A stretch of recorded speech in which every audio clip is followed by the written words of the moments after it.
sali metani ne angon tudes kacha kana mai muran so na dugula kana madi kacha mara tubili ke taro na yiti mai wala yin jema yi wa na be mine ka kun ja logotu nyuma de tabu ai ya be wasali muran so pole biri kana muran so pole biri tare muran so nam niamni ninga chade ai muran so ni tamati dorori logoti seme agroalimentaire wala fini ka malien pel africain pel adelida ya an yɛrɛ ka nɔgɔ tamati ka bayɛlɛma ka tɛmɛna cɛ ɲuman kɔnɔ k'a di an ma k'an ka tamati nɔgɔ ɲuman sɔrɔ wa n'i y'a misɛnmanin dɛ nafa fana bɛ yen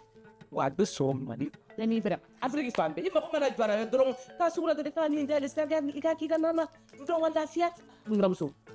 e sanni ka taa lɔgɔtigiw dɔw san ka kɛ ka nan na bilen i tɛ jɛn n'a ye dɛ n tɛ jɛn n'a ye dɛ ka taa sugu la ka taa fɛn kuntan dɔ ta ka da nan kɛ kulɛri joli ka sɔrɔ an yɛrɛ ka lɔgɔti gɛrɛgɛrɛ b'an bolo yan yo a fana mana sɔrɔ cogo k'o fana 100% maliyɛn 100% bio o fana ma se fana ka taga i kun fɔw la ka na i b'a fɔ ko mali muso wɛrɛ mago tɛ lɔgɔti ɲuman na ni anw dɔrɔn tɛ n buramuso i ye 100% bio min fɔ dɛ o de nɔrɔ a la n taara caman san on sait jamais a kana na ban k'an to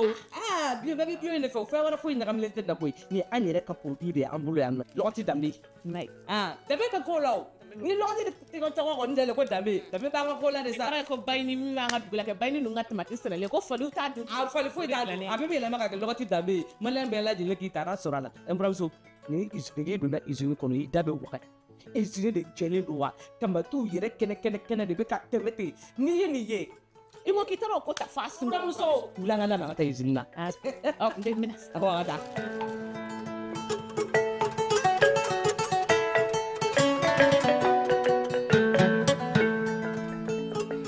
ni aw mago bɛ dɔɔni san na walima a caman sanni a bɛ sɛmɛ sugu sɛgɛrɛ hippodrome na téléphone numéro 76 98 12 16 Denbaduguri a bɛ Dabanani na téléphone numéro 76 17 80 36 maa min kure kama Dabanani immeuble Maju Sɛnpara téléphone numéro 74 87 37 67 Ablaye Tolo ale bɛ Garantigibugu téléphone numéro 76 19 81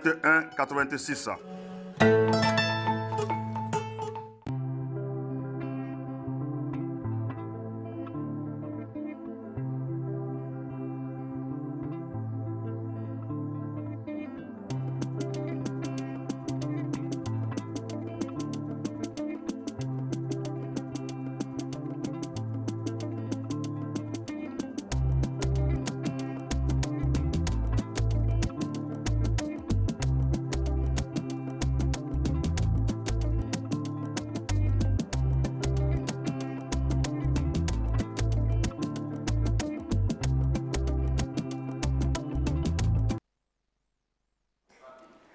Kumadɔnnaw b'a fɔ ko maa ta dɔ k'i fa ye cɛ ye fo i yɛrɛ ka muso furu ni dɔ fana bilali ka charge la don min i bɛ tun bɛ baara la mais souvent jogoni dɔw bɛ an mansaw la surtout an mansa musomanw an yɛrɛ tɛ mun découverte kɛ san 20 ni san 30 kɔnɔna la fo an yɛrɛ ka furu kɛ ka na so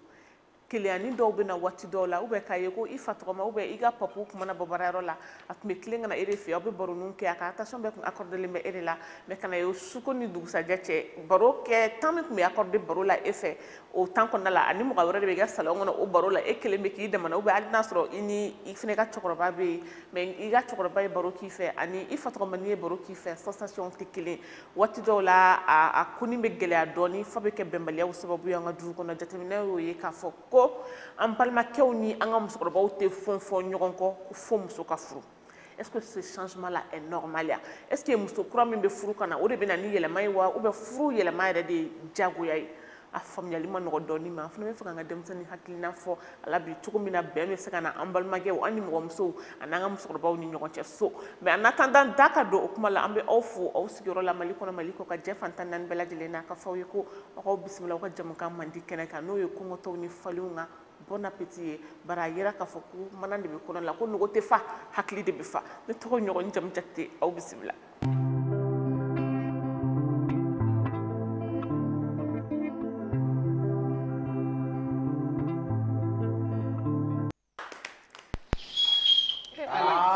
O ma asona dobo be min fo ye an be minnu be abonnement ta ka forfait ta kan an lajɛ an be bɛɛ lajɛlen fo alamako maa minnu yɛrɛ be an sigilen ni sigiyɔrɔ in na yan denmisɛnnin kunda maakɔrɔ kunda ko ni baara in ka di ne ye ne bɛ fɛ ka na baara kɛ télé la don dɔ la n b'a ɲini aw fɛ san'a k'a sira ta a ye télé baarala dɔ ɲininka si possible a ye n'a ɲininka comme ça n'aw kan k'a kɛ ou bien n'a sɔrɔ a bɛ cogo min o ma tiɲɛ dɔw bɛ yen n ko tiɲɛw f'u ɲɛ ko tiɲɛw dɔn parce que ko dɔw bɛ yen i bɛ bɔ a kalama waati dɔ la n'a sɔrɔ i kun bɔra a kalama waati dɔ la i b'a sɔrɔ o waati la i bɛ chemin wɛrɛ ta i ko k'i bɛ boli i tɛ taa dɛ i tɛ taa ko i ɲɛbɔ o b'a to ka fara kɔrɔdi yɛrɛ ye dɔnkili min k'a la ye tun o bɛ en tout cas i ko k'i awa ka da ka kɔrɔdi yɛrɛ ye dɔnkili min k'a la ye tun o b'a yira k'a fɔ ko bi jɛmukan bɛ sigi ladilikan caman caman kan mais seulement an bɛna kuma min kan bi an bɛ se k'a fɔ ko c'est un couteau à double tranchant n'i ye masako ta surtout ba musomako ta k'i b'a kuma fɔ a kuma ma nɔgɔn donc ni kuma bɔra an da an ka bi jɛmukan in kɔnɔna la min peut-être u ma sɔn ou bien min jɛngɛna dɔɔni exact voilà o cogoya la et tout donc u k'an to denmisɛnnin u k'a dɔn k'a fɔ an ka denmisɛnnin hakili an bɛ k'a kɛ min kan juste walasa yɛlɛma ka se ka don société ko camanw na parce que an ka jɛmukan in yɛrɛ sigi kun ba dɔ o bɛ boli o kan mais ni ala sɔnna a ma fɛn mana kɛ kunnafoniya ko fɛnɛ kun kan mali kɔnɔ yan nɔ fo ka taa se an dafɛ dugu ma ni ala sɔnna ma o b'o bɛɛ lajɛlen sɔrɔ jɛmukan in kɔnɔ inchallah il faut que américain introduire parce que ne filɛ yɔrɔ min na bi wala a dege télé la voilà parce que voilà ka fa bɛɛ lajɛlen k'a fɔ ne balimamuso min sigilen filɛ n kɔrɔ ale tɔgɔ de ko alamako don ale ka ko ye ala ko de a ka ko tɛ mɔgɔ ko ye voilà n'i y'a jateminɛ i bɛ t'a sɔrɔ denmisɛnnin fitinin don a tɛgɛ ko ɲuman maakɔrɔba dɔ bɛ nɔ tɔgɔ min sigilen filɛ ale ka guloki yobalen don ka bɔ a kan na fɔ ko muso kan k'i yɛrɛ sutura muso kan k'i sabali mais ɲɔgɔn sabalinen tɛ bon kuma dɔ la a b'a yɛrɛ kuma bila a t'a yɛrɛ ne ko i ka kunu émission bannen aw taalen Amérique i taara n'a ye fɛ wa parce que a bɛ américaine style de la ka taa n'a ye ne fɛ yugu semisi de b'a la ne san 500 de bi taa wari ka taa baasi kɔrɔ kɛrɛ fila t'i para la mɔgɔ da yɛlɛlen o bɛnna o kɔrɔ an ka di bi an bɛ taa so ɲɔgɔn fɛ bi ko di ala kana ba ka bolo ɲɔgɔn Amina yɛrɛ bi piyan kuma yɛrɛ kuma datugu Alama ko y'a fɔ ko ni an ye kuma min fɔ n'o ma bɛn n ma mama ani tani ninnu ma kosɛbɛ k'u k'a dɔn k'an bɛ fɛ ka kɛrɛ k'a ɲɛ pour que anw fana bɛ taga kuma min na anw fana kana taga don dɔ ka mama ni dɔ ka mama ni dɔ ka tanti gasi la vu que anw bɛ ka ye anw ni mɔgɔmuso ni an ka ma ni an ka mama ninnu bɛ cogo min na so c'est pas très trop désirable a bɛ mɔgɔw la sisan voilà vu que an fana tɛ fɛ an taninw ka kɛ ten an bɛ fɛ k'an hakilinanin fɔ ni a ma bɛn kosɛbɛ u k'a lakile voilà a kɛ kun ye anw yɛrɛ de ni olu ka o y'a fɔ cogo ɲuman ye o hukumu kɔnɔna la mir bɛ yan cousine madi i ko k'i b'a hakili jigin madi princesse mir a dɔtɔrɔ a sɛbɛn o kɔrɔ ko jugu sago awɔ ko mir n'a sɛbɛn k'i yɛrɛ jugu sago ne k'a dɔn dɔ ko ne ma ko mira k'i taara mun ɲini madi princesse n ko ne tɛ dɛ o kabini kelen n k'an k'o fɔ ko bɔ a mir ni a ye abonné caman sɔrɔ parce que an bɛɛ tagara lajɛ ko nin jagɛlɛya mugu ni nin jagɛlɛya wusula kɛra ka jɔn de wusu ka tɔgɔ bila cousine ka layifu kɔrɔ ko jugu sago a ko ma bɛn de a cousine fo ya k'a ka nin ko in ta ni hakili mina an bɛ min kan bi n'o ye an ka musokɔrɔbaw ani an ni mɔgɔmusow ka sigi gɛlɛyali ye dɔɔni ka d'a kan yɛlɛma min donna du kɔnɔ sisan an baw ma a ko minɛ ka ɲɛ kosɛbɛ et puis anw yɛrɛ fɛnɛ tagara cogo min na o tɛ waliso sigi kɛcogo ɲumanba ye a changement ye est-ce que c'est normal ko k'a yɛlɛma ten après le mariage ou bien anw de yɛrɛ de ni an jogo bɛna k'a ko yɛlɛma foli kɔfɛ o ɲininkali b'i bolo. Mais comme d'habitude, merci pour la considération. Merci de m'avoir réinvité encore. Merci. À Djaranye. Et puis, comment on a fait tout le monde ko on va faut qu'on a comment ka faridoni. Beni kuma tout le monde. Mais nous n'avons mis gasi à la quand toi là. La là. On est dans le même bateau. On dit que j'écris. Donc comment mi faut ko ni furu kera ko yelema be do e bromso koroba ka villa. Bɛ se k'a fɔ ko a bɛ se ka kɛ comme a tɛ se ka kɛ kuma genre je sais pas n bɛna fɔ tubabukan bon bref ne bolo i b'a dɔn ko y a des mamans i bɛ taa sɔrɔ u ye diɲɛlatigɛ sɛgɛn bɛɛ k'u den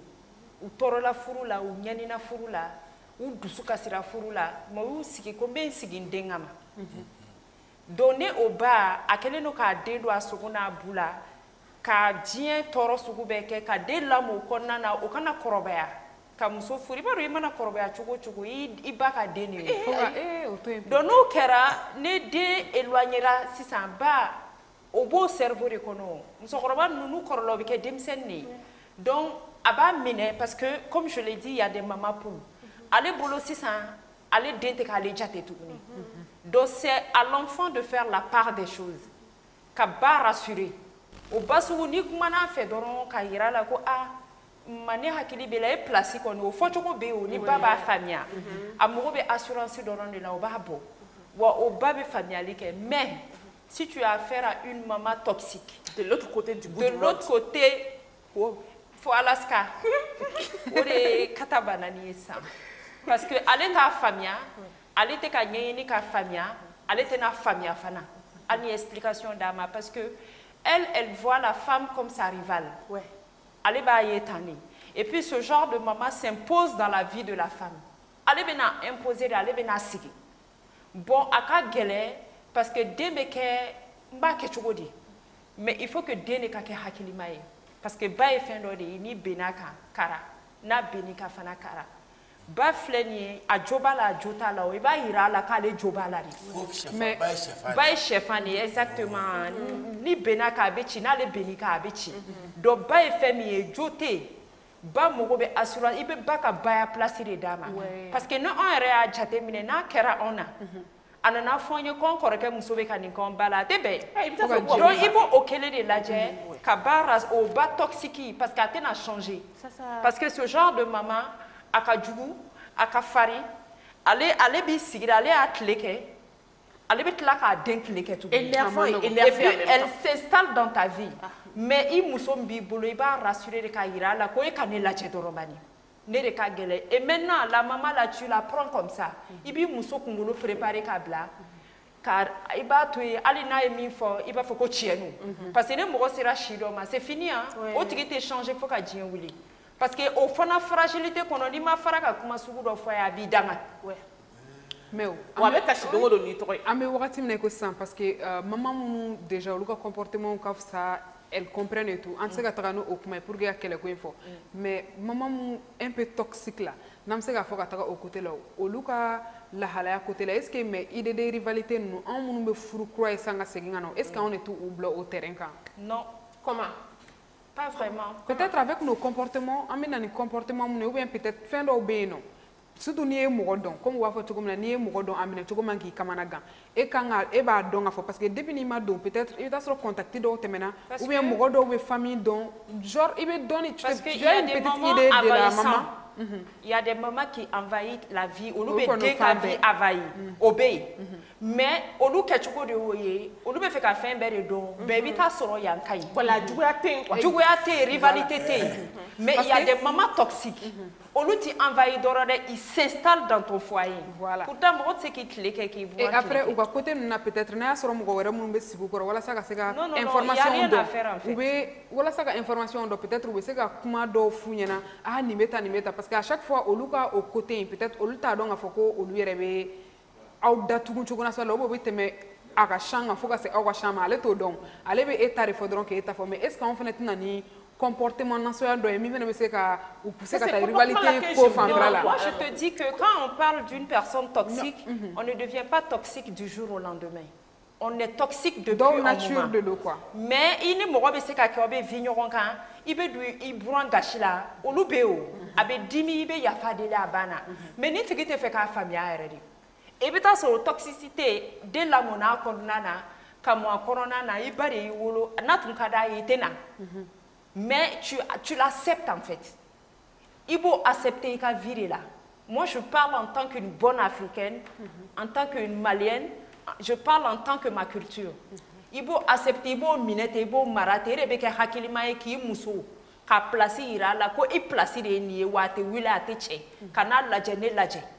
a ka kan ni min ye o k'a ye pour que aw bɛ se ka vie en paix parce que c'est le juste milieu tu peux rien faire en fait la maman c'est la maman o tɛ se ka wuli ka bɔ yen fo ka taa min kɛ joli jalaki ko tɛ yen joli jalaki tɛ yen i bɛ se k'i muso de jalaki k'a fɔ ye n'i ye nin kɛ fɛn bɛ bɔ a la. ni an kamalenkɔrɔ caman kelen bɛ ka bɔ an fa n'an ba ka so ka taa loyer ta dɔwɛrɛ tɛ an kana danga sɔrɔ ka kan ka don sinon i b'a kalama k'a fɔ musokɔrɔba ye denkɛ haramu ka tila k'a buramuso haramu hali mi y'aw wandara a mi y'aw nɔfɛ u ka sɛ bɛ meleke Non, aluminium. Ya dinga kume ka badi delo la ka soro muso tabulu shu a fero ka aluminium kono kono da ba babo tu mais depuis je ye muso furu sisan c'est-à-dire yoro soro a beti se ka ke iba fu fewere e be kile la fana bo do far la jama ke be fe beke mais petit ni sufa na bna da c'est normal e be mi ma feni do sa i muso de be wele ka fi ni bi na ida ne ma dumne ke ma sura fana do na zamana ni muso fana do ale bo ofli fletri ko fe bo badi bula bi yoro fura ale be aluminium ye bla muso de ka fletri ko fe ale fana na ka ko donc sisa i kuma ni ngene de bi muso furu yo tiganina donc ni haramu ni parce que quelle est basique à en fait non bon chere mais ibaro ko haramuli fana be mi fie mais te ko karina ka tene soro de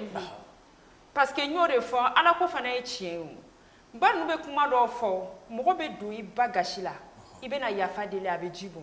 mais ma fait mi ke musokoroba mina ka wuli ka dala kan do ta ate mine de ni betse ka mine ga lunga de attends moi je dirais aussi que bonne manière fene be en chenu nu je kuma do la sinon déjà il peut to na shedi i bari ma alla se peut to ka shekuru kelengele ni sanga na di ba ni muso na a clafle de midi muso ma de midi ba abana non o peut na saraga di a double magne ou a double magne ou peut sanga que puis la famille que mo ko sukono femme seningo c'est-à-dire bet musoroba do ti kwa du chauffeur mais mo fenete mo donga tena yere baro ni ala le chrétien ni bora di bele i da to bi le bolo la fene de pour que muso saka ba ali ma di afo muso ma aka afen du ta ba di musoroba masane ba o te dumuni mais mo musoroba na bi ta soro miye bode la awa yere se ngoroba bela i muso ka miye fene mo donga tena ba muso ka miye to fa ko nduri dai ay sura fana min do ay fe ka mais tu fais la nuit tu dors avec ta femme et puis il se rend shawarma na hamburger nuit o tsikar kam soro fana ka dimi ko keleo law muslim so baka kelea bon maintenant ça maintenant mais il va donc ko la plupart que ibita soro ni bébé kuye kuyi ni bébé kuye mais umu ko be assurance doré là ok au sur ce yoro la ka fako il y a des mères poules frafna ira mère poule mancha ko so bare mi mo mi accrocher le ba de na rentable parce que la dare do mi e bo wa so ko na no o de be mo ko frafna bu ka so ka se ema mais au bela est-ce que de te changer trop parce que il va sur attention mais accorder bala ka so so tubulu il va faut que nous mo furu dro ba nya ci bana de quoi ba nya ci bana de fala kuma kan mani mun ko fo baye o te fo baye blé gere li mun ko ke bala ka plengel ni fem nun café o bede be to ino quoi donc ni o dun kera abo haklima ne be se ka ye ka fo ne ndene do afina korobayara il est temps que akada yi ko na afina ka 20 minutes mais muso mi fene nana na le kera au changement il sabu ite saka yellow faible o man no parce que mi me ke o tira makla o le ke aka kla ka doni di e ma ka doni do ma makla de e tare tigera ka e ni ro fara le ni ro ka ko bedi alema en tant que mère aussi tu as des droits en tant que mère aussi attention do fene kan accorder iye o kala ya so iga chokoro ba be o ya so iga chokoro ba te o ndeye ni kenyo be nde me to kan kulenga ni nkem fe ani nche to ka kem fe sensation kilunte donc je crois aussi que les garçons là doivent aussi quelque chose beaucoup même ñogo OK si on peut le dire comme ça parce que miraka kuma konna la abega kuma wakati mina ay akuma adasirama parce que ni mana ke chogo ame wakati mina ko sano ni société kuma rawo isigira mo go fe gereno ou bien ali sokonna la ka kuma fo généralement we mi fo muso yene be indexé à chaque fois non muso no do mais mira mi fo je suis vraiment d'accord avec elle chere be sega ni ko imbeba kelen ni fin fe be keno muso de chere be sega beba mais avec ni faire ni stratégie mais au kan ale de be se ko o don quoi sinon ni mogo e ko do kila ma do la iba e société kono be ke yoro do la mogo do be ko national do kila iba do nga fa ne e tayere do suma ou e ga propre personne ma ka fendo ke ibi se ka cheni ke o kera bramso kuna o kera brange kuna o même ni mogo nu ibi se ka cheni ke ko be ke iyere ka nature tout mais ne e ba do nga fo ko mana gele a chogo ne e do na sokona e chebe no mimbi il a raisonné ka fo tiens la mama yeni ke tanto ne a femme ça mais na me kena ma tanto ni mama yeni mi fo e kan ki dade e kan ani keta mais une fois dans la chambre aba fiena vraiment mais o de tege muso be fenela suna aba fiena vraiment ni muso koroba ye na yeni keta e kan ani minen chukala mais o te kan on berila parce que ni nana o chuga fo sano do la kele werbe bo dugu sa yambe bo dro bramso wa dam ne we burange ba dam ne dro anda ka teli o sa fo directement parce que I know for non ai mega min fo par exemple situation do be no ni kele ni fendo kera e yere ba do nga fo che jole ma do nga fo pre muso jobala ni mo be ba do nga fo pre muso jobala mais Ibi dade parce que chébe sini fait mon mais ala aba yere nyina aba fina non ik manga te kan keta mais aba don fa chémi bolo mais une fois dans la chambre abi la raisonner ka fa chér la ne ba don fa mama yini keta mais ore te ke muso be me gore fo ni okay o dug sa kele were manake afo ye betoro parce que ali dere afota ore ka chafene donc o kele ba man bram so fitini be joka fo abram so koroba makiye betoro ni o che ma ke côté do mo o te shi e ka so ama toro mi a de san bisa ni jul tan kon la ama toro mi na klika de fe wal so ko ne de na fo kay betoro voilà parce que aba fo parce que chebe na raisonnement nge pour que ka le resolver abena fo ali dingere afota dinga fo da télé ata fo en fait à quel moment buramso fitini yɛrɛ bɛ se k'i da waga k'a fɔ cɛ ba ye k'i ye bɛɛ tɔɔrɔ à quel moment avec quelle audace voilà o man ka b'i da o voilà mais ne t'o kɛcogo o ye marabaliya de ye merci an lamɛnbagaw ka hakɛ to parce que tu sais que bɛɛ b'i ka éducation de représenter quand tu te maries, tu vas dans une famille, avec Fokoko qui est aux familles moroye, mais tu représentes toute ta famille. C'est ça. Il y a des marabalia mieri avec Fodi qui boit encore ce qu'on a imamara. Parce que n'est pas dans quel moment on ne se marie pas parce qu'on a les moyens. On se marie parce qu'on est prêt, on est responsable, on peut gérer sa famille. Exactement. Donc, il faut gérer ta maman. Mais dans le thème que c'est ta maman, il va sirichela. Parce que comment do bébé c'est ka fi ba ko fere ni ma fra ki nya wa ibala ala ka yi nya kuna ki torole no ala aba anéanti. Les mamans là ils deviennent des enfants. Aba anéanti abenani banaye banayere teye mais adusu be kasi abe toro. Parce que mo chite fait ki den wolo den akodo mare. Soyons réalistes. Donc c'est au monsieur de faire la part des choses et puis rester au juste milieu. Voilà. Parce que alamako. Muso ni bi furo ka ti cela la. Fɛn dɔ de bɛ yen nɔ a bɛ f'i ye ko n'i taara i cɛla la k'i k'o kɛ i cɛ ba k'i ba ye n'e taara i cɛla la k'i da k'a kɛ sunɔgɔ ye sokɔnɔmaa bɛɛ ka wuli yen maa t'i ye seli la i tɛ wuli ka t'i buramuso fɛ yen maa ni sɔgɔma ani ɲankuma e ye daraka dun wa min ka di ye n k'o k'i ye. kuma de don sa nɛgɛ bangebaa bɛ nɛgɛ de i b'a sɔrɔ mun ka di ye. E daraka dun ay ma daraka dun ou bien ni daraka be o ka dam e bi fɛ mun ka kɛ kilela bi an ka jɛgɛ najini to i ya ba ye shafa de a bɛ nɛgɛ de parce que i bɛ n'a ka kara bɛ ɲɛgɛ kara n'i y'o sɔrɔ k'o kɛ cɛ o cɛ ba ye k'a nɛgɛ a n'a ka ala n'a ka kiraya bɛɛ fɛn dɔ kɔni bɛ yen n'a na k'a bɛ kɛ sɔgɔma a b'a fɔ ko jɔnwala karisa ye hɔrɔn ye. Voilà, mais au capacité... Ali ka dan ne ka sɔgɔmada joona fɛ a bɛ toli ka don ne ka kane fo furumuso caman bɛ a tɛ toli ka don a cɛ ba ka kan fɔ kuma tɛ k'a nɛgɛ cɛ dɔ fana bɛ yen a n'a muso n'a jiginna ka bɔ baara la muso tan t'a bolo parce que muso bɛ tobili kɛ tan t'a bolo ka taa so a tɛ taa ka so fiyewu n'a ma sara cɛ la weekend de fɛ a bɛ taa cɛ bɛ bɔ baara la diɲɛ don o don n'a jiginna a bɛ se muso ba de ka so a bɛ taa muso ba fo nemuruba namasa a b'a d'a ma musokɔrɔba don fɛn min n'a ka kan a b'a d'a ma mais a t'a fɔ a muso ye. Don ala de muso ye sira sɔrɔ ka taa muso de taara k'a bɛ taa cɛ ka du kɔnɔna ko kuma fɔ a ba ye quoi ba ko ne tɛ na dɛ ko nin nafigiya de sabali i bɔra min na so ye kan'a fɔ ne ye n'i m'a daminɛ i ka furu sa ne kɔni ne t'a ja don i la o musokɔrɔbaw bɛ yen cɛ ba t'a ja mɔgɔ dɔw la i n'a fɔ muso fana ba t'a ja na cogo min na n'i kɛra kumakɛla ba ye kuma bɛɛ e de bɛ wuli ka taa i ba kɔrɔ muso ye nin kɛ tan dɛ a tɛ yɔrɔ fura dɛ dara fɛn fɛn bɛ dɔgɔkun la a t'a cɛ dɛ ɲɛgɛn kɔnɔ tɛ ko i bɛ musokɔrɔba dusu de futinɛ a b'a fɔ buramuso na muso tɛ kɛ tan dɛ e m'a don nɔgɔlen muso dɔw b'a fɔ ɲɔgɔn carrément musokɔrɔba dɔw b'o fɔ mɔgɔw bɛ yen parce que denkɛ de taara fɔ a ye a ka buramuso ka a denkɛ ka sokɔnɔ na ka don kuma tɛ ɲɛgɛn kɔnɔ ni denkɛ ma na ka n'a kuma fɔ a ye généralement o cas ninnu bɛ kɛ a b'a miiri comme si a yɛrɛ den ye quoi n'ale yɛrɛ den muso ye mais bɛɛ t'o de ye ka ɲɛ voilà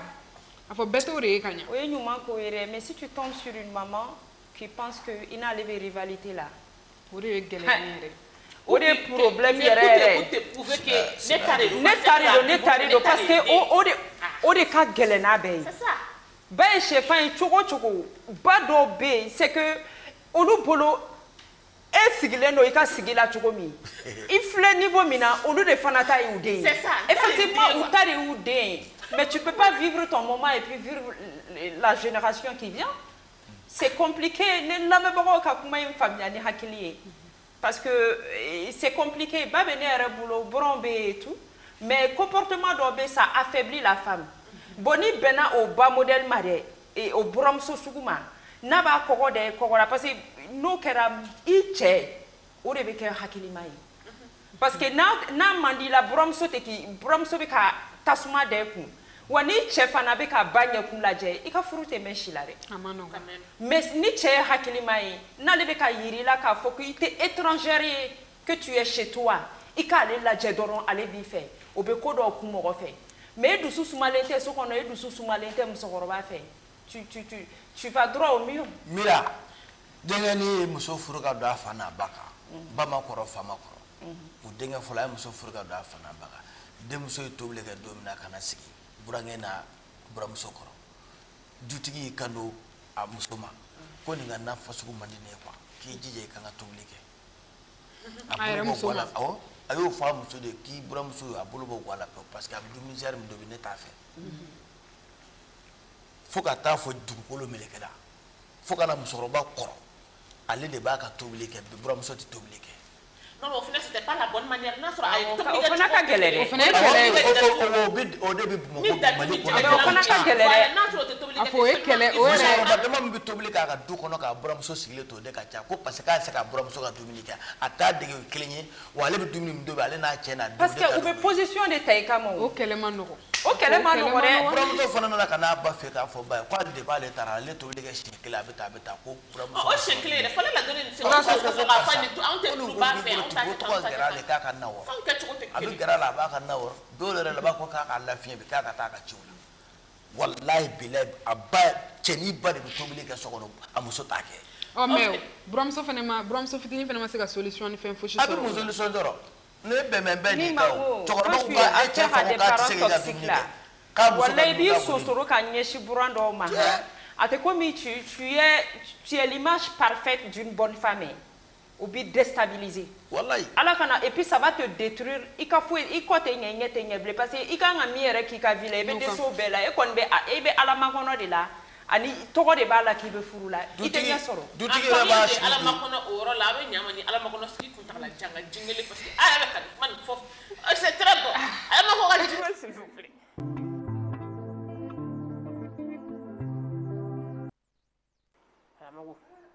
Ko kuma bi fɛ a ko samu na kun ah sapioti Yeah. Demora que plus que ça. Papa hali n'a ye nin bɛɛ kɛ an tɛ mɛn jɛla file in kɔni fitinin bɔra bi. a bɛ tiɲɛ de fɔ namu A fɔ a tɛ ne k'a daminɛ o b'a to sango bɛ dalu jumɛn na a fɔ o b'a to an bɛ bon sango kuma t'an bolo yan bi et tout donc an bɛ segin ka lajɛbagaw bɛɛ lajɛlen fo an ka bi areda kunnafoni fɔlɔ-fɔlɔ o bɛ tali kɛ billet de banque ninnu ko kun kan et tout fɛn bɛ tali kɛ BCEAO la ni o ye Banque centrale des États de l'Afrique de l'Ouest ye olu ye communiqué bɔ kɛ min na u b'a yira k'a fɔ k'u ye guichet dɔ dayɛlɛ u ka direction nationale yɛrɛ ale la min b'a a to mɔgɔw bɛ se ka taa échange kɛ billet comme u ɲɛ b'a la jara cogo min na an bɛ wagati min na ko sisan maa caman kelen bɛ k'a damakasi kɛ ka ɲɛsin wari billet fara-faralen ninnu ma ani tiɲɛni ninnu ma et tout donc u ye exactement donc u ye o kunnafoniya di kunu an kɔrɔ n'o kɛra juillet kalo tile 15 u y'a yira k'a fɔ u ye fɛn caman fɔ a kɔnɔna la min b'a yira k'a fɔ ko maa kelen o kelen kɔni bɛ yen nɔ n'i bɛ taga olu fara ɲɔgɔn kan n'i bɛ taga wari ninnu échanger i bɛ se ka taga ni fo billet 50 ninnu ɲɔgɔn ye mɔgɔ kelen bɛ se ka billet 50 ninnu d'u ma u bɛ se ka minnu falen ka a bila ka na condition ɲɛnama la k'a d'i ma mais formulaire dɔw b'a la u ye minnu cité communiqué kɔnɔ fɛn caman bɛ yen ɲininkali caman bɛ yen nɔ minnu bɛ k'i la ɲani ka se u ka guichet yɛrɛ ma kɛrɛnkɛrɛnnenya la n'i ye olu bɛɛ sabati peut-être i bɛ se ka chance sɔrɔ walasa ka se ka billet kolon minnu b'i bolo ka se ka olu échanger et tout sabula an yɛrɛ kun ye reportage caman kɛ a ko kun kan mais je pense que actuellement maa ka dɔgɔ min bɛ segin ka billet ninnu lasegin vu que u y'a a ko ninnu falen.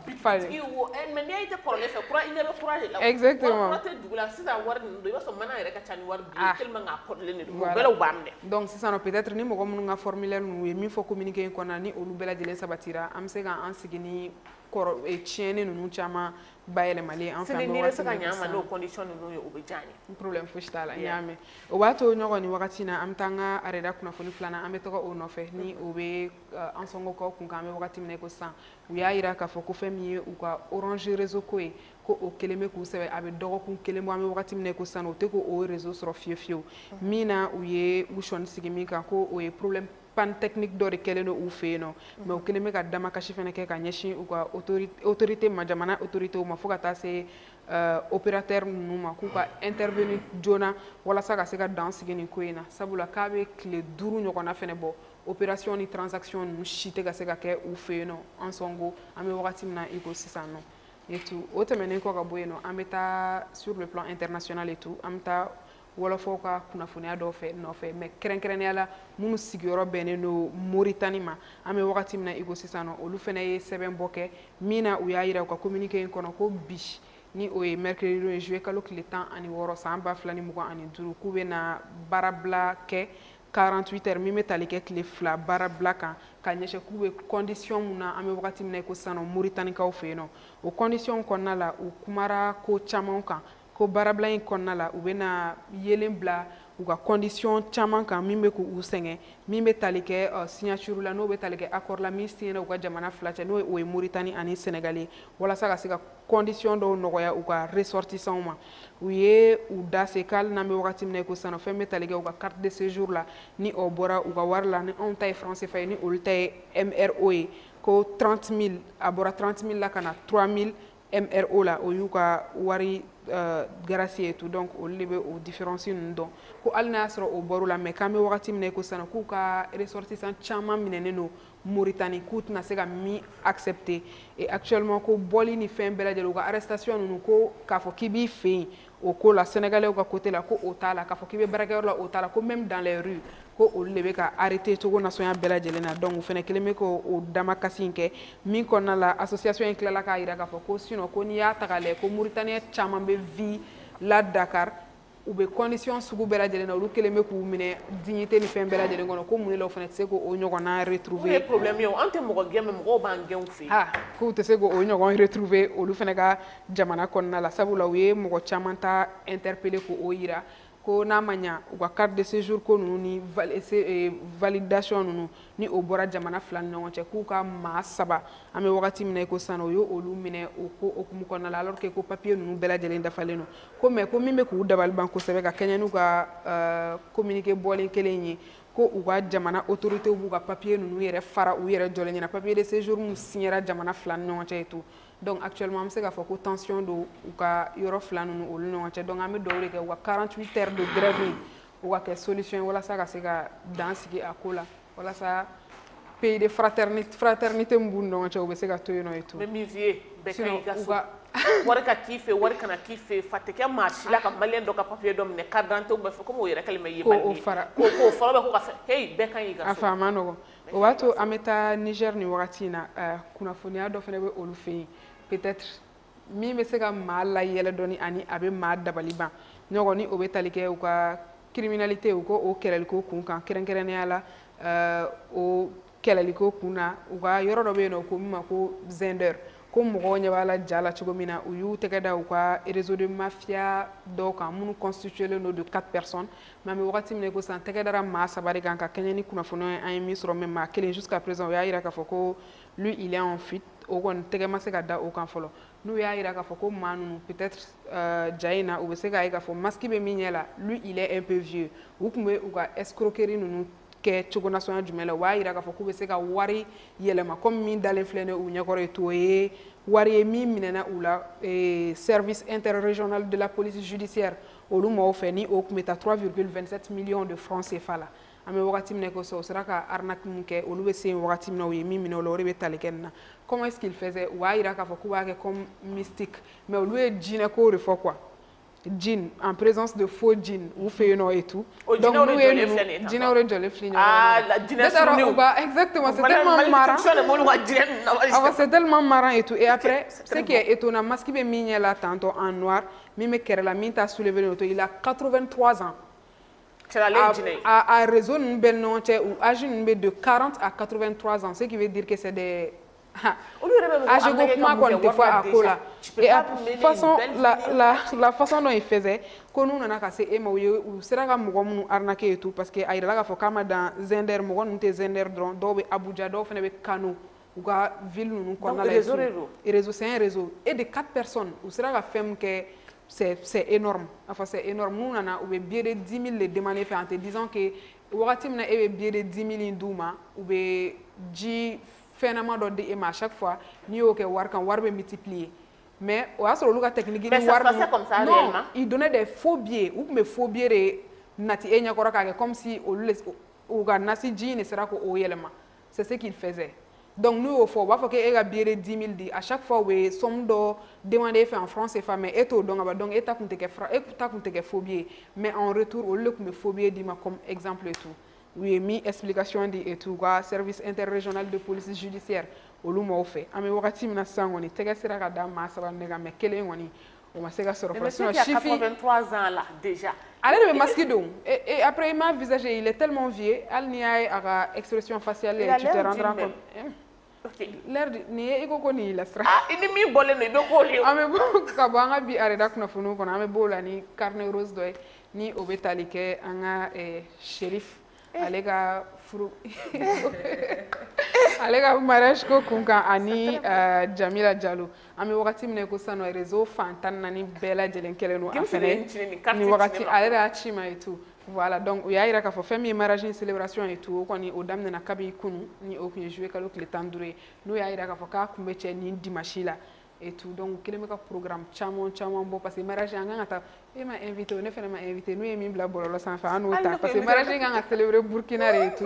parce que muso in ale ye burkinabé et après c'est une influenceuse hein réseau kan elle a 1 100 000 vues a ka fɔ a bɛ sensibilisation exactement a bɛ sensibilisation caman kɛ surtout cancer de sein ninnu na a ka wulikajɔ ka ca olu fan fɛ kosɛbɛ et tout et a bɛ activité caman wɛrɛ kɛ ani vidéo ni dɔnkili caman elle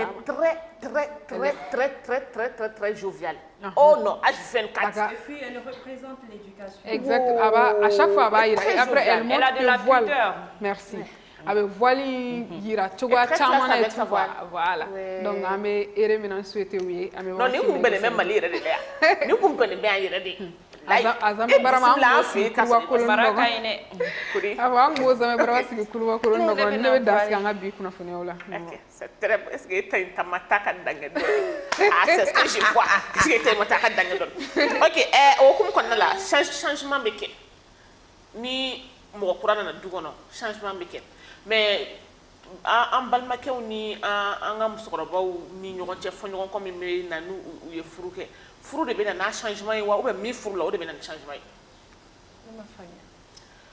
ni mariage mɔgɔ min ni a ba ka di n'a bɔra baarakɛyɔrɔ la sufɛla ninnu fɛ a tɛ taga gɛrɛnna fosi a bɛ taga sigi a ka musokɔrɔba kɔrɔ u bɛ journal ni fɛnw lajɛ ɲɔgɔn fɛ après a bɛ kan ka taga yɔrɔ min na a bɛ taga yen nɔ mais muso furulen olu ko ninnu bɛɛ dabila la au contraire temps min tun bɛ kɛ baro ni fɛnw na o temps bɛ kɛ kangarida de la n'i ma kangarida ye muso ye bi a nana dumuni kalama sigi n kɔrɔ hali a m'a fɔ ɲɛna ko foronto cira nan na nin kɛra tantɔ nin kɛra tantɔ aw tun bɛ temps min kɛ kulonkɛ ni fɛnw na o temps bɛ kɛ kulonkɛ ni fɛnw de la o ko min bɛ kɛ sisan ni furu kɛra furu de bɛ na n'o changement ye wa ou bien mɔgɔ min furu la o comportement de bɛ na ni changement ye oui, parce qu'il faut juste se dire que ni den fana furula vie kura de b'a la et ça bouffe de l'énergie.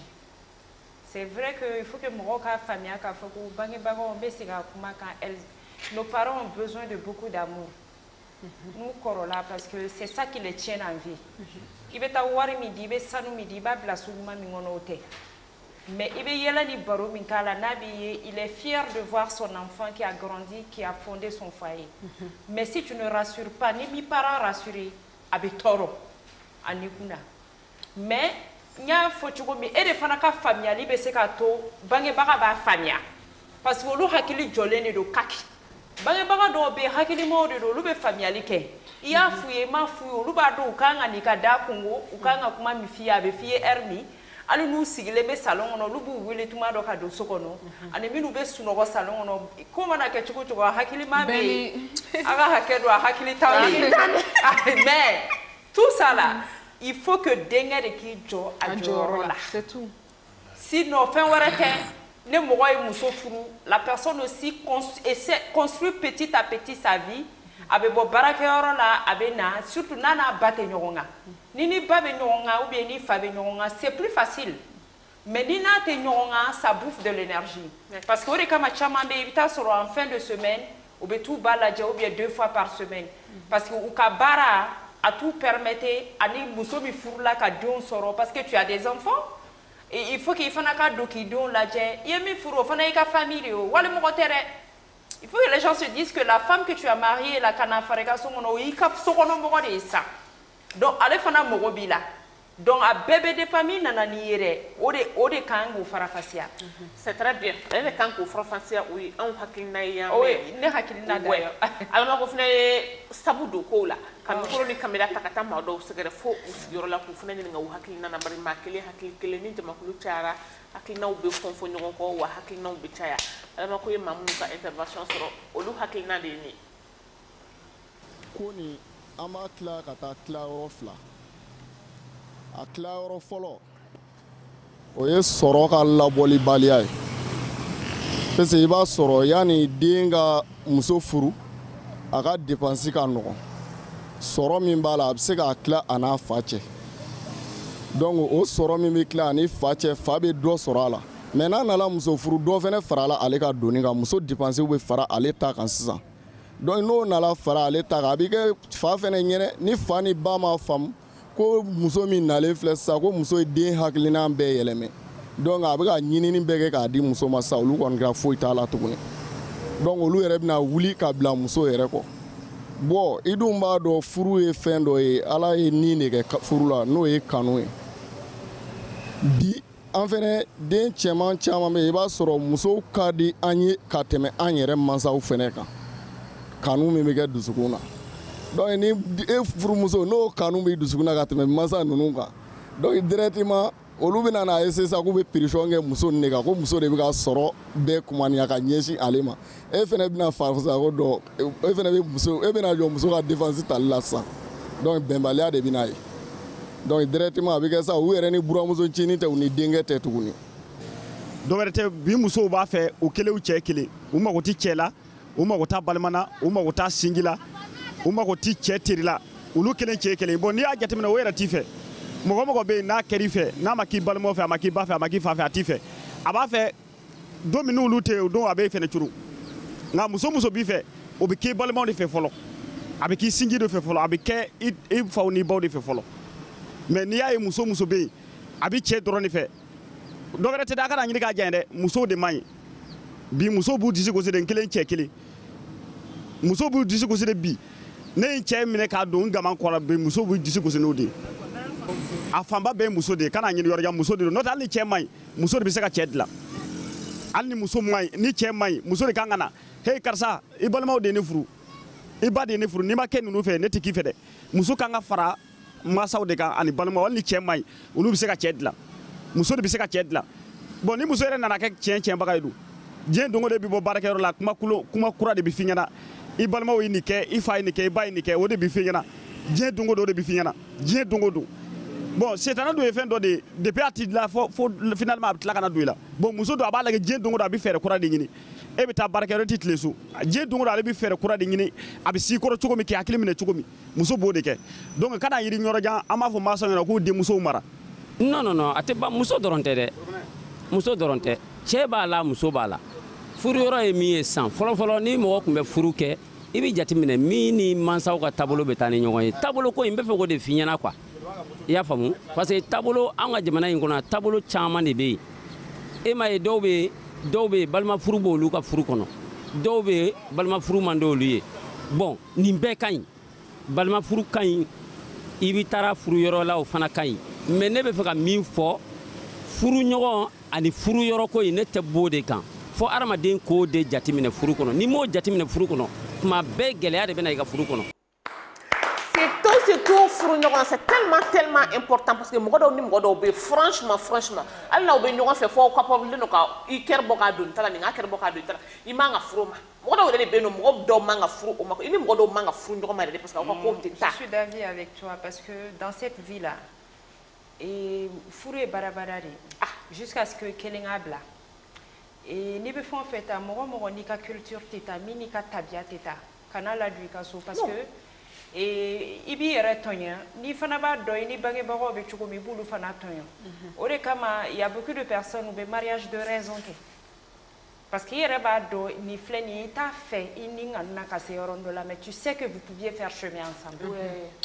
Parce que moi je suis pour ça quoi parce que je le dis toujours seul l'amour ne peut pas tenir un foyer. Non. O bɛ ban wagati dɔ la o mais jogo tabiya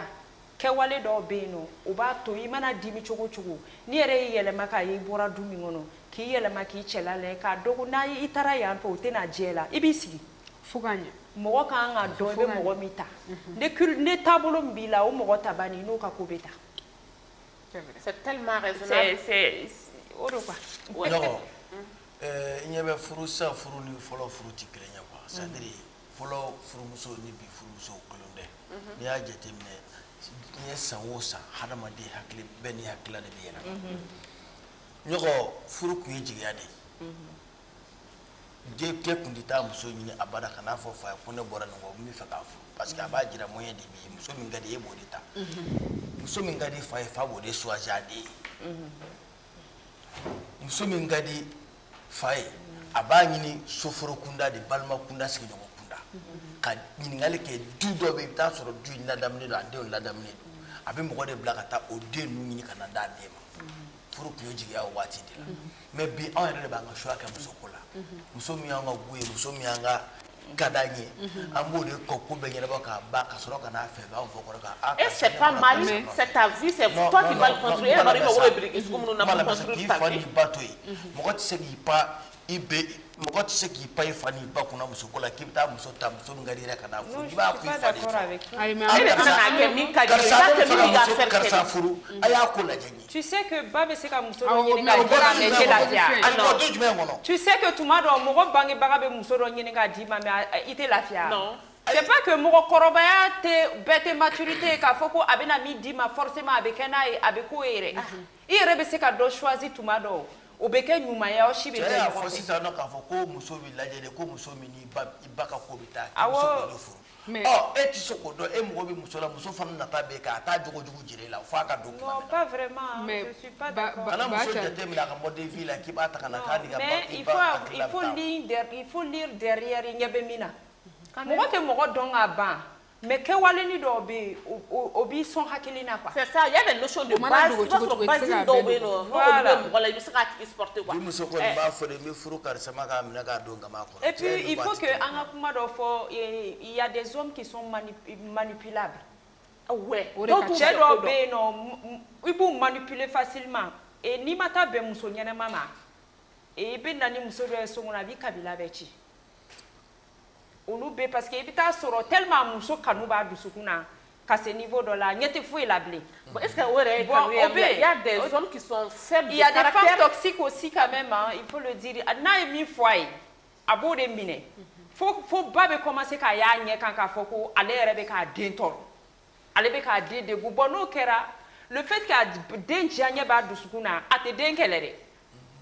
a bɛ buramuso de kɛlɛ o du tɛ ɲɛ o. O du tɛ ɲɛ fo ka diɲɛ wuli donc mɔgɔ bɛ dugawu de k'i yɛrɛ parce que si tu n'as pas une bonne femme c'est comme si ta vie dans l'affaire se fait ta vie est détruite si tu n'as pas bon mari tu sais que c'est un homme qui peut te voir habillé duguma a b'i kɔrɔ ta ka yɛlɛ n'i ye il t'éduque a b'i mara a b'i kɛ mɔgɔ ye a b'i don da la a b'i ni kabila bɛɛ don da la o cɛw bɛ cɛ ɲɛnamaw bɛ hali sini de même que muso ɲɛnamaw fana bɛ yen mɔgɔ bɛ dugawu k'i yɛrɛ ye dɔrɔn I kana fɛn ta I bolo ko min don I ka tila ka n'a ye o tɛ quoi. amina yɛrɛ b'a dɔn fana fɛ n'i ye cɛ o cɛ k'a bɛ muso ta ka bila la cɛ da tɛ sigi de. ok an bɛ taga sugu la ka na fɔlɔ sinon dɔw b'a ta ka bila olu tɛ se hali kuma yɛrɛ la ka ɲɛ au marché.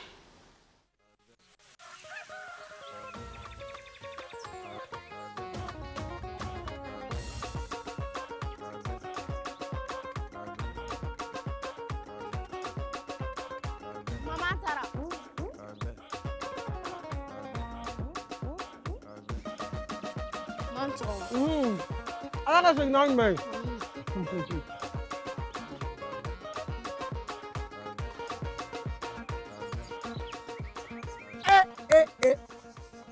ne ka mayonnaise numéro 1 mayonnaise numéro 1 mayonnaise ka latika mayonnaise numéro 1 I nani na kuma na ni ye dugu bɛɛ wasalen n bɛ taa ni nin an ka dugu la ka ca ka n'a ma buramuso min b'an ka dugu la a ka n'a ma di ka tɛ mana tobili kɛ I t'a dɔn n'a ye tema ye wa n'a ye jɛma ye wa n'an bɛ minɛ ka kun ja lɔgɔti ɲuman de t'a bolo ayi y'an bɛɛ wasalen ye buramuso Buramso. Boleh biri kan Buramso. Boleh biri. Tare. Buramso, nam. Ni nga chade. Buramso ni tamati torori. Lokoti. Seme agroalimentaire. Wala fini ka malien pel africain pel jamila ya. An yɛrɛ ka nɔgɔ tamati k'a bayɛlɛma k'a kɛ mana cɛ ɲuman kɔnɔ k'a di an ma k'an ka tamati nɔgɔ tɛ ɲuman sɔrɔ. Wa n'i y'a misɛnmanin dɛ a nafa fana bɛ yen wa a bɛ sɔrɔ Mali yanni fɛnɛ Afiriki fan bɛɛ i mago mana jɔ a la dɔrɔn k'a sugu la dɔrɔn k'a nin dayɛlɛ sisan i ka k'i ka nana dɔn ka lafiya n buramuso e sanni ka taa lɔgɔtigiw dɔw san ka kɛ n ka nan na bilen i tɛ jɛn n'a ye dɛ n tɛ jɛn n'a ye dɛ ka taa sugu la ka taa fɛn kuntan dɔ ta ka da nan kɛ kulɛri joli ka sɔrɔ an yɛrɛ ka lɔgɔti gɛrɛgɛrɛ b'an bolo yan. Yo, a fana mana fɔ cogo k'o fana 100% malien 100% bio o fana ma se fana ka taga i kun faw la kan i b'a fɔ ko Mali muso wɛrɛ mago tɛ lɔgɔti ɲuman na ni anw dɔrɔn tɛ. Buramuso i ye 100% bio min fɔ dɛ. O de nɔrɔ a la n taara caman san on sait jamais a kana na ban k'an to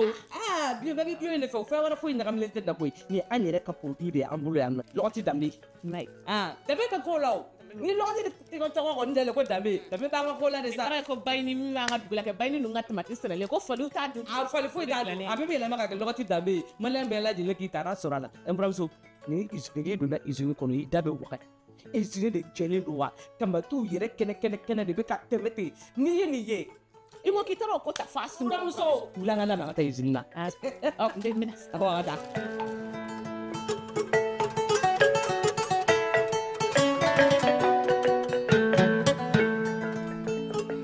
Ni aw mago bɛ dɔɔni san na walima a caman sanni a bɛ sɛmɛ sugu sɛgɛrɛ hippodrome na téléphone numéro 76 98 12 16 Denbaduguri a bɛ Dabanan na téléphone numéro 76 17 80 36 maa min kure kama Dabanani immeuble Maju Sɛnpara téléphone numéro 74 87 37 67 Ablaye Tolo ale bɛ Garantigibugu téléphone numéro 76 19 81 86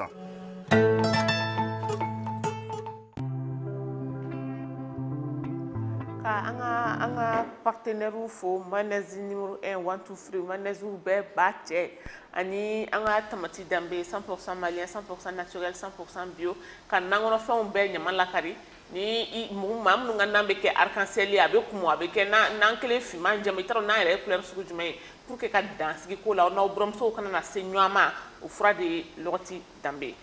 o hukumu kɔnɔna la ko foire d'exposition ba dɔ organisé len bɛ yelen min tɔgɔ ko yelen sugu a bɛ kɛ 26 mars la a bɛ daminɛ le 18 juillet à partir de 15h à organisation maaw bɛ yan nɔ n'o ye Sulemani Mayiga ye pour les détails Sulemani Mayiga.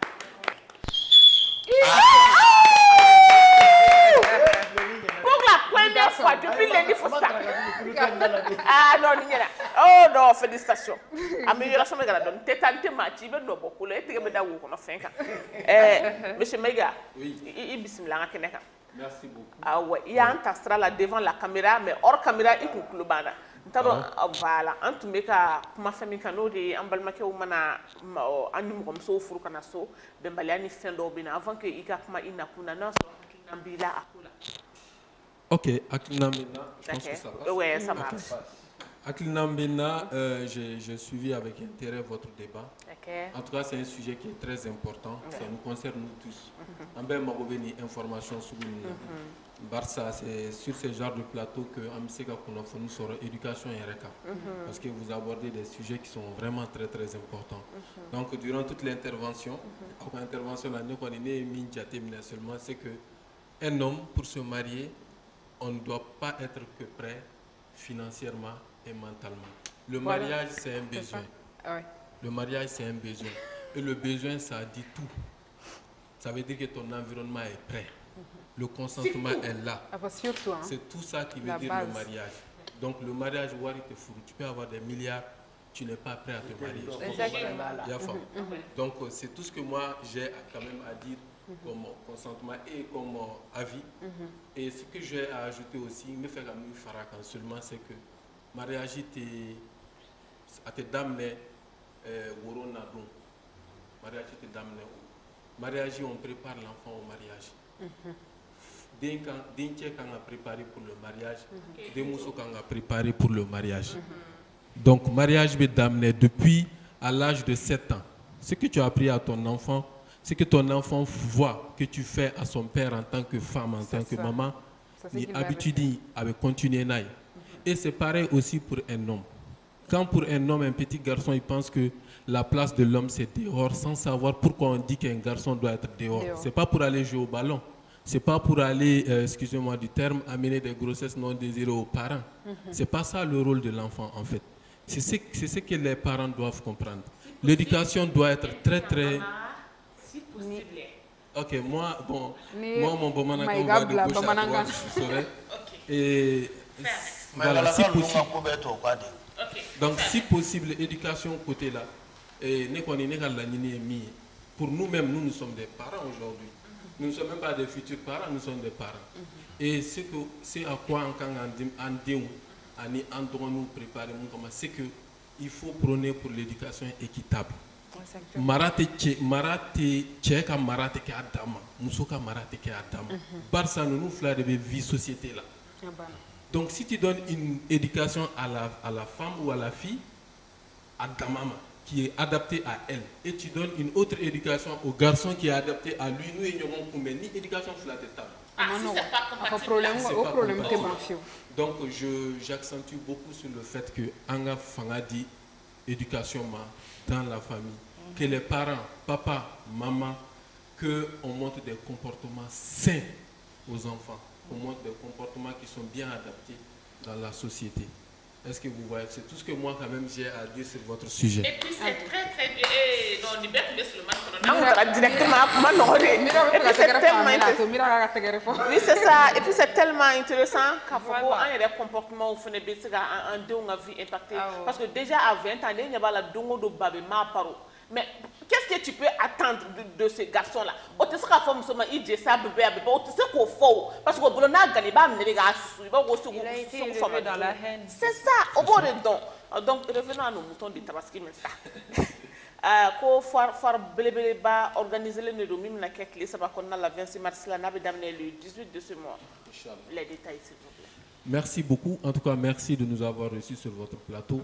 Comme je l'ai dit, on a parlé d'éducation. L'éducation ne doit pas être seulement basée que sur le mariage. Il y a des choses qui existent dans la société. Nous, notre éducation va vers l'énergie cette fois-ci. On en a tellement besoin. Donc voilà. Donc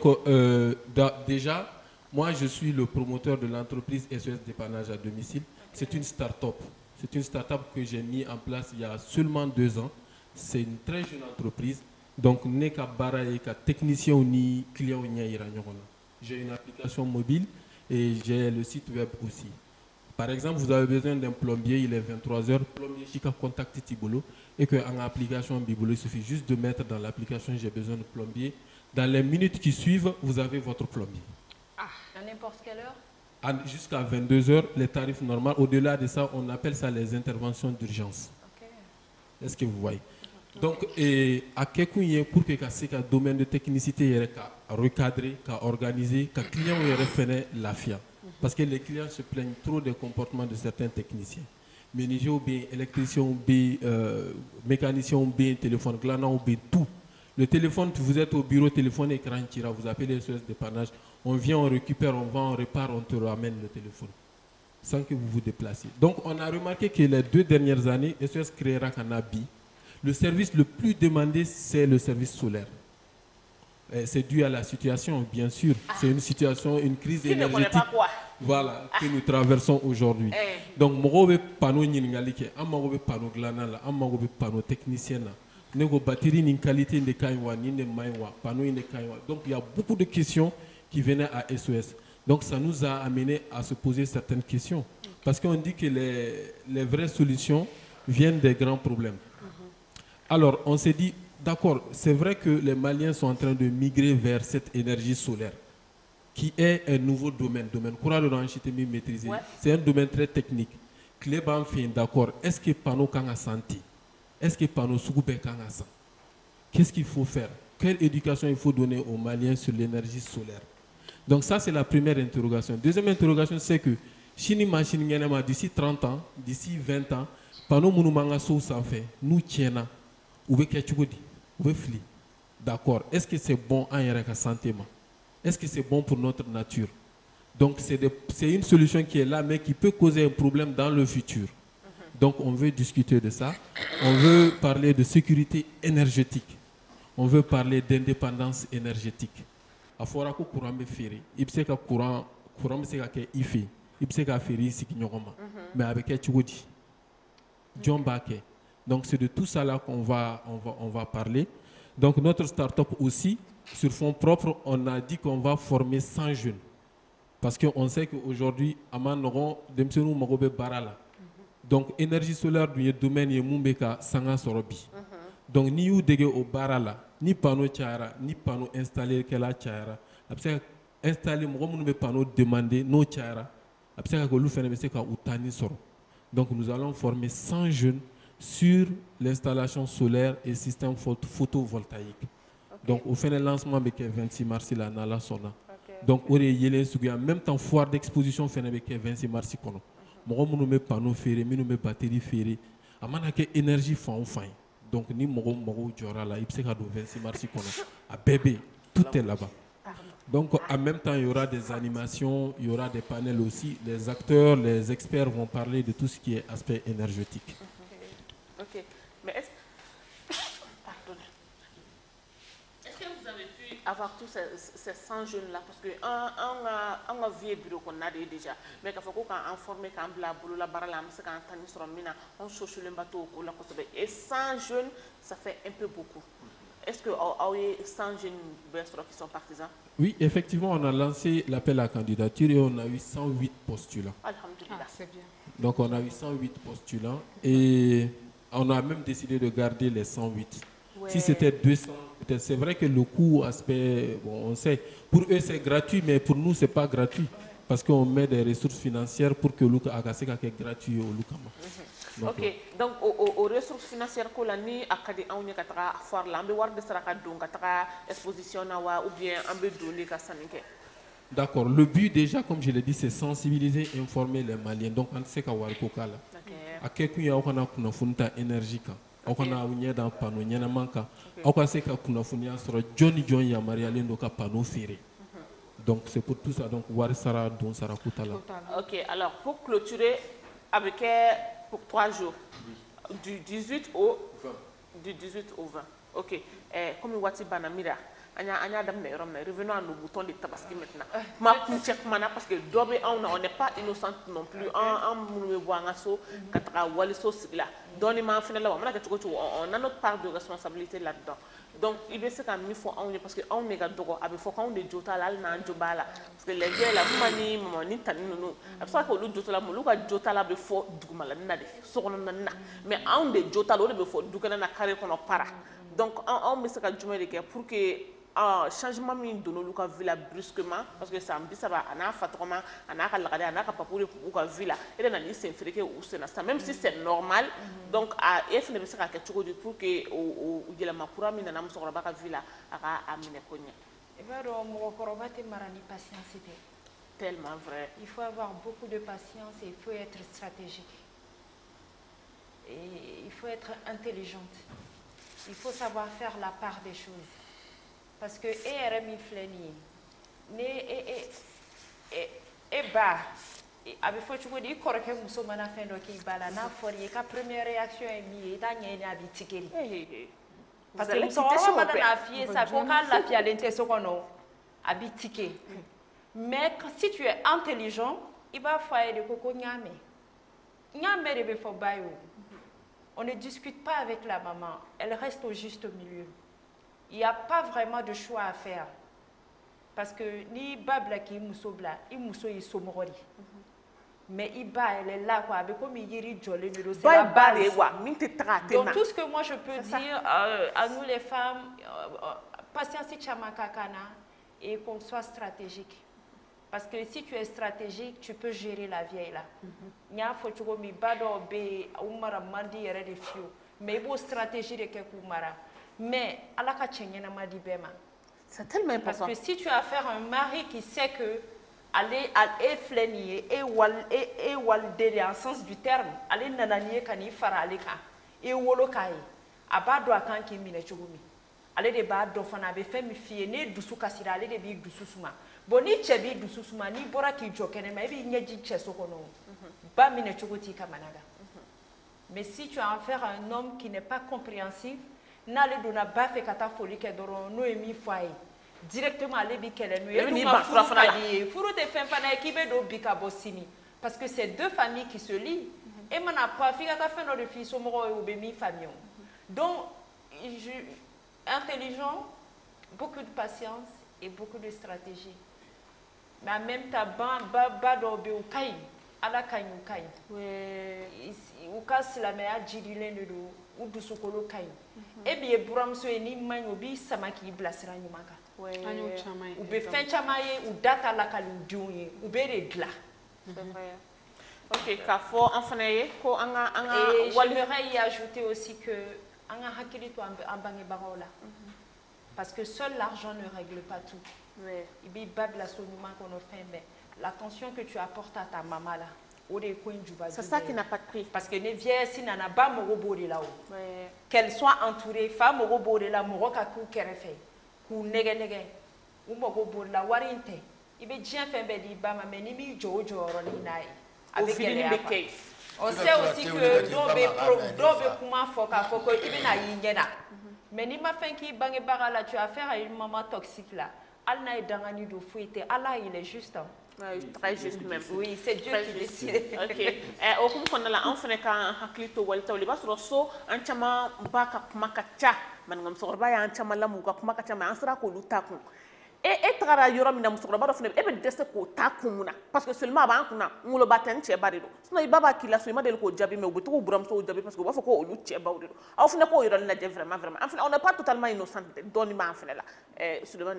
il fene ka kuma ku check ma bi saka ke concernant foire ko absaka ke anga témoin fene I hakilina absaka don fa bela mais aga telia don ko wati bana. OK, d'accord. Donc déjà comment dirais-je, il faut que ici en Afrique on me moko koroba don sagesse. Donc na fora ni connaît ma ba ni nyembe moko de là qui a une bonne capacité à gérer les situations. Est-ce que vous voyez? Donc ne qu'on fait moko koroba et sagesse. Donc moko niko ba fene ba ni ade muso tche ade muso ma fouye furu la le mami. Quand même. C'est là que le côté de la sagesse doit jouer son rôle. Elle doit avoir cette capacité de comprendre la situation. Je ferme là-bas. Et donc, je vous invite tous à venir à la foire Yelen Sougou. Et c'est une première, et c'est une foire internationale parce qu'il y a des partenaires internationaux qui seront là. Donc, Inch'Allah, on a beaucoup de choses à faire découvrir aux Maliens concernant l'énergie. Inch'Allah, j'y serai. Et nous frères, OK, on compte sur vous. Il n'y a pas de souci, on compte sur vous. Quand simplement il faut quand la jabara bella de faut bitin c'était un peu sensible. Absaka que anya fin do fo oye do ticket doni ou quoi do ko fluido dem senso se ngatela te sera fara chamando mais anya d'abord pour que akanye. Surtout akanye ou quoi bla nyam ne ngono ka azala mama fo sanfa comme nya fo to aw nyere to mina bi anga fo mato juga fi la fa nya fembe kan ko chefa jege fe ou nyina ka fro to drone kala so maso amidou jande to me sanfa ani ntona tourne Omar de tume à la réalisation ni alay sini irana awni ani chatri bolo bi nyon so yan sini ube jade abaro mami bambolo vendredi a sunyame mais sur ce prenez soin de vous, de vos proches et de ceux qui vous sont chers. À demain, Inch'Allah. Allez, mettez-nous en mode pour l'être. Qu'est-ce qu'on a dit? Nous sommes dans la douleur, on a dit. Qu'est-ce qu'on a fait? Qu'est-ce qu'on a été? Mais on a été jamais wa. N'a même mis qu'à coup. Ja, le retour numéro de tabou. Elle y a un peu wasalé. Bramso. Bramso. Pour les biri quand on bramso, pour les biri tare. Bramso, namu. Niamé, ninga chade. Bramso ni tamati dorori. Lokoti. Semé agroalimentaire. On le fait comme malien, per africain, per la Jamaica. An yɛrɛ ka nɔgɔ tamati k'a bayɛlɛma k'a kɛ mana cɛɲuman kɔnɔ k'a di an ma k'an ka tamati nɔgɔ tɛ ɲuman sɔrɔ wa n'i y'a misɛnmanin dɛ nafa fana bɛ yen wa a bɛ sɔrɔ mali yanni fɛnɛ afiriki fan bɛɛ i mago mana jɔ a la dɔrɔn k'a sugu la dɔrɔn k'a ni jɛ i ka k'i ka nana dɔrɔn ka lafiya n buramuso e sanni ka taa lɔgɔtigiw dɔw san ka k'i ka nan na bilen i tɛ jɛn n'a ye dɛ n tɛ jɛn n'a ye dɛ ka taa sugu la ka taa fɛn kuntan dɔ ta ka da nan kɛ kulɛri toli ka sɔrɔ an yɛrɛ ka lɔgɔti gɛrɛgɛrɛ b'an bolo yan. Yo, a fana mana sɔrɔ cogo ko fana 100% malien 100% bio o fana ma se fana ka taga I kun faw la kan I b'a fɔ ko Mali muso wɛrɛ mago tɛ lɔgɔti ɲuman na ni anw dɔrɔn tɛ. Buramuso I ye 100% bio min fɔ dɛ. O de nɔrɔ la n taara caman san on sait jamais a kana na ban k'an to bio bɛɛ bɛ bio in de fɛ o fɛn wɛrɛ foyi ɲagaminen tɛ da koyi ni an yɛrɛ ka produit de y'an bolo yan nɔ lɔgɔti danbe. danbe tɛ ko la o ni lɔgɔti tɛ tɔgɔ kɔni tɛ ko danbe b'an ka ko la de sa. ko bayini min b'an ka dugu la kɛ bayini ninnu ka tamati sɛnɛlen ko faliw t'a dun. fali foyi t'a dun a bɛɛ bɛ yɛlɛma ka kɛ lɔgɔti danbe ye maliyɛn bɛɛ lajɛlen k'i taara sɔrɔ a la. Buramuso ni usine donna usine kɔnɔ I da bɛ waga usine de jɛlen don wa tamatiw yɛrɛ kɛnɛ de bɛ ka tɛmɛ ten n'i ye nin ye I ko k'i taara o ko ta f'a sun. Buramuso wula ka labɛn ka taa usine na. N bɛ minɛ. A ko ka taa.